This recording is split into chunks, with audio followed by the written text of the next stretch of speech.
very, very much for the opportunity to speak with you tonight. I appreciate that you say that I fit right in. It's been a long time since I got a chance to have a good, rousing rendition of Solidarity Forever. Stephen Harper doesn't call on us. But I like it. It really got my blood going, so thank you so much. And I really do feel at home. Actually now, at this point in my life, I've been in politics much longer than I've been in the labor movement. But it never feels like it. My heart is still with the labor movement. I got very active when I was young and elected to a number of positions and got very active. And in fact, when I first got involved in the labor movement, I really didn't have too much interest in politics. I was one of those that said, look, I've been elected by my members. My responsibility is to represent them in terms of grievances with management, to be at the bargaining table, get the best collective agreement that I can for them. I'm not interested in the messy business of politics. I don't want anything to do with any of that. I want to represent my members. I remember going to Port Elgin. Now, for those of you that have been around for a while like me, I'm talking about not the modern day Port Elgin. I'm talking about the old Port Elgin, where you could put a marble on the floor of the dining room and watch it roll down because the room was so old that it was tilted. And the first time I walked in, I got elected at 23. I became chair of my bargaining committee, and there was a course, a one-week course at Port Elgin on collective bargaining. And that was great because I found out I was pretty good at getting elected, but I'd never even been a union steward before. I had no idea how to negotiate. I'd never sat at a bargaining table, had no idea. So I was felt really fortunate that my own union, then the UAW, now CAW, was putting on this week-long course on collective bargaining. So I was really keen and really looking forward to it because they were going to show me how to do this job I just got elected to. And I remember walking into the classroom, and it was still a blackboard in those days, and written on that blackboard was collective bargaining and collective balloting. And I thought, oh, they're going to give me more of this NDP propaganda. Spend all the week talking politics. I don't care about politics. I want to know how to represent my members. I want to know how to do a good job at the bargaining table. I don't want all this other nonsense. And for any of you that might remember Paul Forder, so I see some heads nodding. Well, Paul Forder at the time was the director of education for, again, the then UAW, and he was heading up that class. And I did everything I could to make his life as miserable as I could for that whole week, because I wanted to get even with him for ramming this NDP stuff down my throat. Anyway, the upshot is, by the end of the week, I was the newest member of the NDP.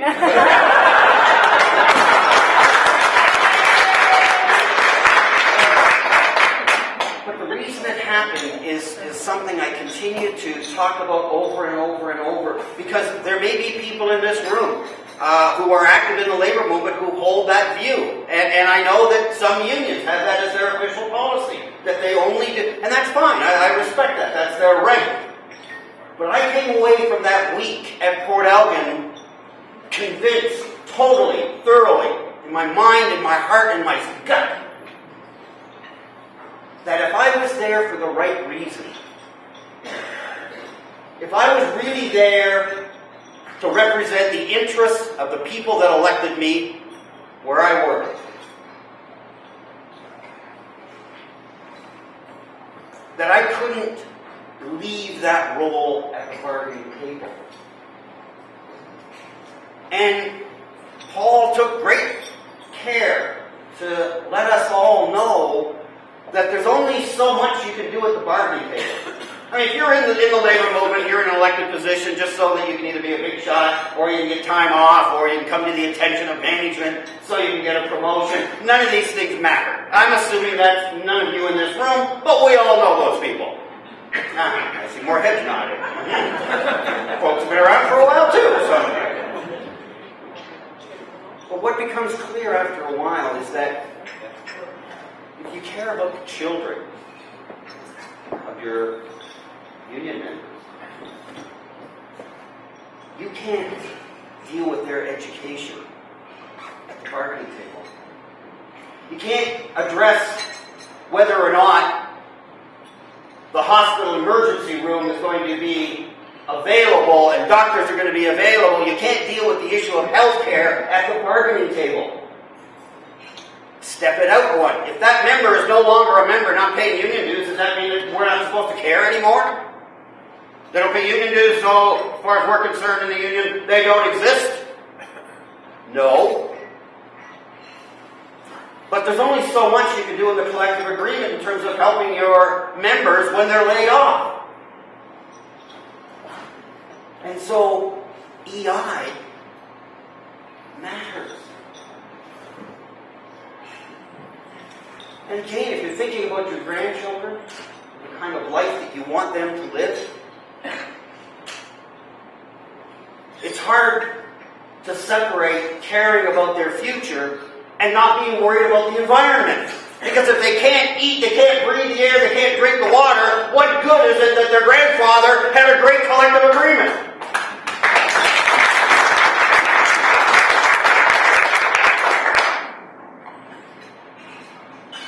Or if you got a great collective agreement and the plant gets sold, or the company gets sold through a foreign takeover,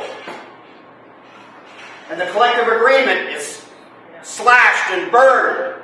I mean, I look at what happened in my own hometown of Hamilton. U.S. Steel made all kinds of promises. Stephen Harper let them just go ahead and buy and come on in, and the first thing they did was lay everybody off and attack the pension. And I regret to tell you, sisters and brothers, they won.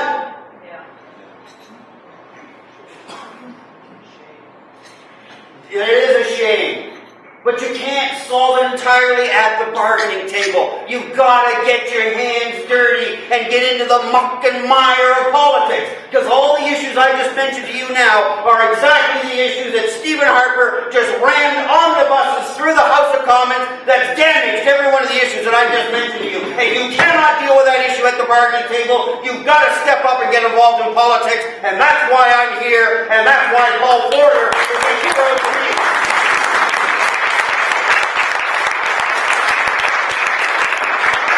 I'm really thrilled to see that that there are members of the community here, and it's not just Labour. Oh, that would be fine. I'm equally comfortable with just Labour. But when you reach out like that and include the broader community, then we start to reach the critical mass that it takes to make a difference. For instance, the poor and the working poor don't normally pay union dues. They normally don't have an awful lot of extra time to be involved in community agencies. They're doing everything they can to keep them and their families' head above water. But you know who does speak for them and stands up and makes sure that there's a voice for them? It's the Canadian Labour Movement. When we talk about human rights, often we're talking about folks that are being marginalized in our society. They're not paying union dues. But where's their union? Who speaks for them? I'm proud to say that the labour movement that I was a part of here in Ontario and in Canada does stand up and speak for human rights. That is the modern day labour movement. There are some who don't see it that way. There are some who don't see it that way, and again, they just say that we're going to stay interested in what involves us. But that kind of attitude cannot build the kind of society that we want. You sure can't build the kind of Canada that we have without people like you and those that came before us in the forefront, standing up for what's right and decent, and making sure that everybody gets a fair share of the pie that we love to enjoy here in Canada. That's what the labour movement does. That's why you are so important to what we do in the House of Commons. And without you, well, we'd still be in the dark ages. We'd still be dealing with Mike Harris as Premier of Ontario. It always gets that reaction. I tell you, I was just telling some of my dinner companions that as a result of becoming one of Tom's deputy leaders. I now sit in the front row. I sit a couple of seats over from Tom, and that puts me right across from my old nemesis, Larry. Oh, it gets better, my friends. It just gets better. Because right next to Jim Flaherty is Tony Clement. Oh, I'm not done. I wish I was. I'm not done. Right beside Tony Clement is, yes indeed, John Baird. So I spend an awful lot of time in the House of Commons when they're on their feet, just sort of closing my eyes, make sure the camera's not on me, closing my eyes and listening and hearing the same voice, the same analysis, and the same bullshit. The only difference is, instead of saying Ontario and fill in the blank, they say Canada. But the prescription and the message is exactly the same. Tax cuts will solve everything. Well, tax cuts don't even help corporations that aren't making any money. I mean, this is simply a mantra to allow those that have to get more. And what happens to everybody else? Fucking bunch. They don't really do anything about it. I mean, George mentioned earlier when he was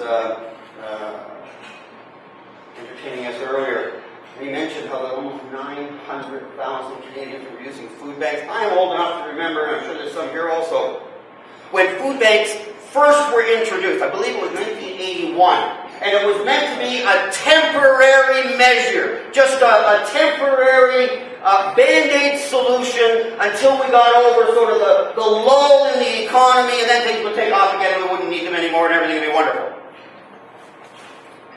And in my own city, it was a good news announcement that we were opening up another food bank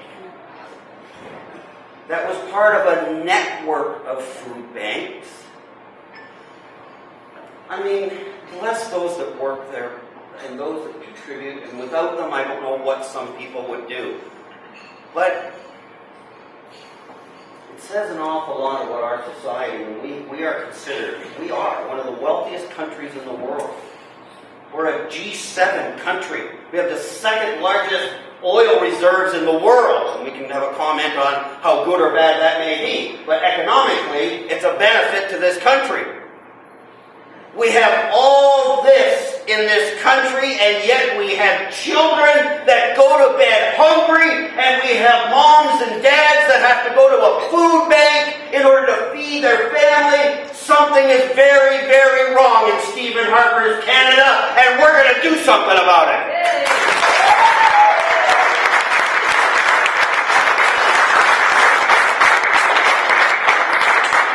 After all of that, I really do want to give you a message of hope. But I got to bring you all the way down first, so that we can understand where we are. I mean, every one of you in this room is here because you care.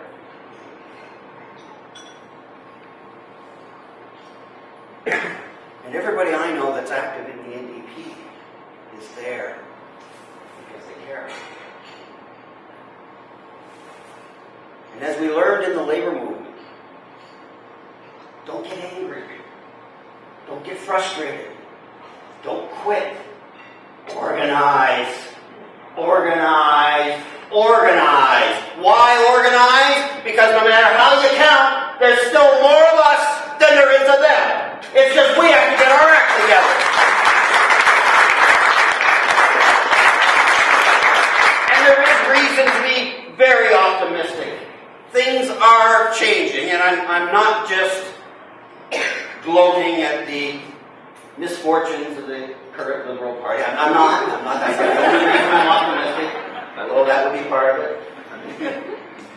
But I've been in the House of Commons now since 2004, and I was in the Ontario Legislature for 13 years.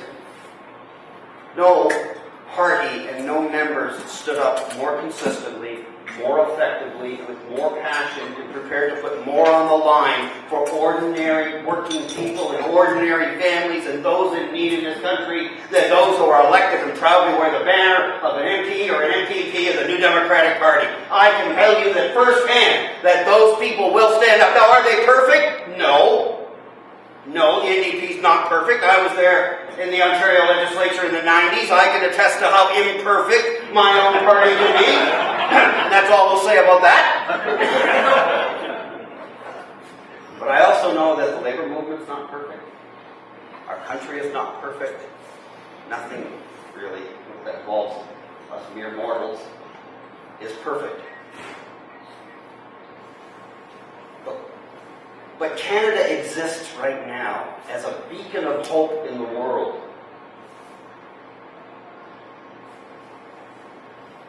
And there are countries that look at Canada and say, if they can do it, we can do it. But conversely, they say, if Canada can't do it, how can we possibly do it?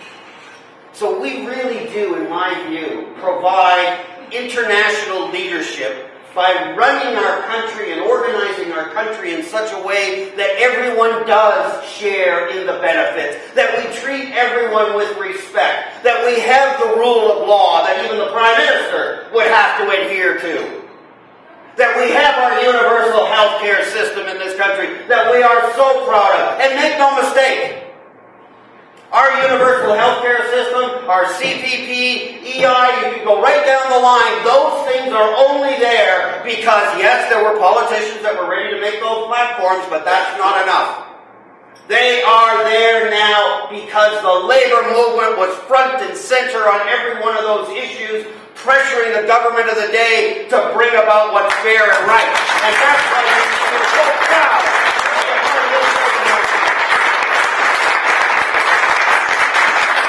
When Stephen Harper in the last 12, 16 months went after Air Canada, it was the New Democrats that stood up and led the fight. When they attacked postal workers, it was the New Democrats that stood there and fought for that fight.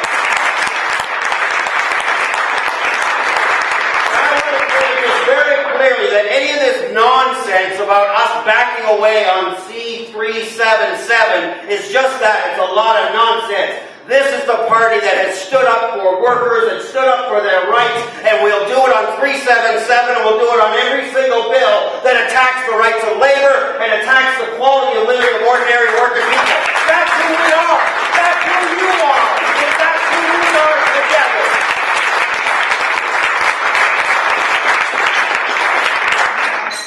It could be a good meal. I could go quite a while, you know. I like it warmed up now. But I will close with a couple of things. First of all, talk is cheap. What matters is action. And I know you always come away from these thinking, well, it wasn't too bad a speech, but again, I was preaching to the choir.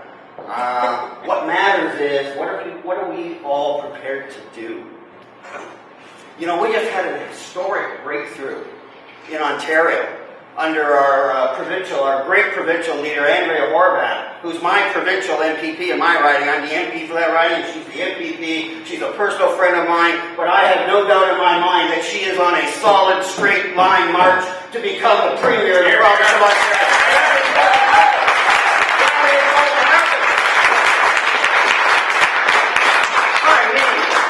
Brothers, for those of you who have been around for a while, we won Kitchener-Waterloo. We didn't even win 90, we didn't win Kitchener-Waterloo. So something's going on. She's from Peterborough.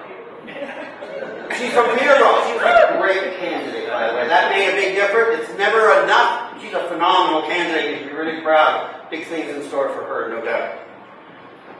But I mention that because I want you to know that change is something we have to build on. If we miss this moment, if we let it slip by, who knows when it's going to come back?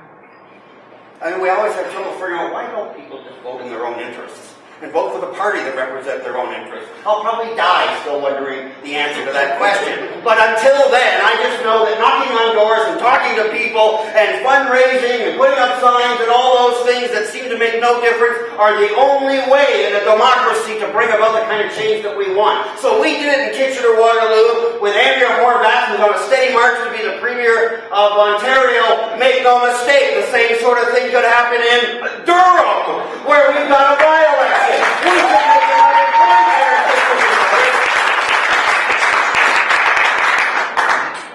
Now, I am a little biased because the candidate is a former colleague of mine in the Ontario Legislature, Larry O'Connor, who was also elected as a local mayor in his local area. So we've got a fantastic candidate again. We've got changing demographics. We've got a phenomenal provincial leader, and I happen to think we've got a federal leader that is also on a march to become the Prime Minister of this country. Durham is key for us, sisters and brothers, and I want to make this pitch. If you can give any time or encourage someone or give any money, anything you can do. If you know somebody that lives there, email them, talk to them. Because if we win that by-election too, then we cross one of the most difficult thresholds for us. And that is to convince people that voting for us is not throwing your vote away. There's so many people that do want to vote for us, but they say, oh, you're never going to win, so why bother? I'm going to, try and pick the lesser of the other two evils. What a sad state of democracy, when you go out to vote for the lesser of evils. We can show people that we can win. That we can win Kitchener-Waterloo. That we can win Durham. That we can make Andrea Horwath the Premier of this province. Then there's no reason, none, except our own unwillingness to do what's necessary. But there's no reason we cannot see, not a perfect, but a lot better government under the leadership of Tom Mulcair with the NDP finally in power in Canada. I want to end on this note I want to leave this note with you. You all know Tommy Douglas. Tommy Douglas was, prior to Jack's passing, the number one saint of the party, of the NDP and the CCF, Tommy Douglas. I have to say that I think Tommy's probably handed that mantle off to Jack Layton now, who unfortunately deserves it by virtue of the life that he led. But Tommy Douglas said this, and I'm going to end my remarks to you tonight with this. Tommy Douglas said, give me 60 seats. Give me 60 seats. And I'll turn the House of Commons upside down. You give me 160 seats, I'll turn Canada right side up. That's the march we're on.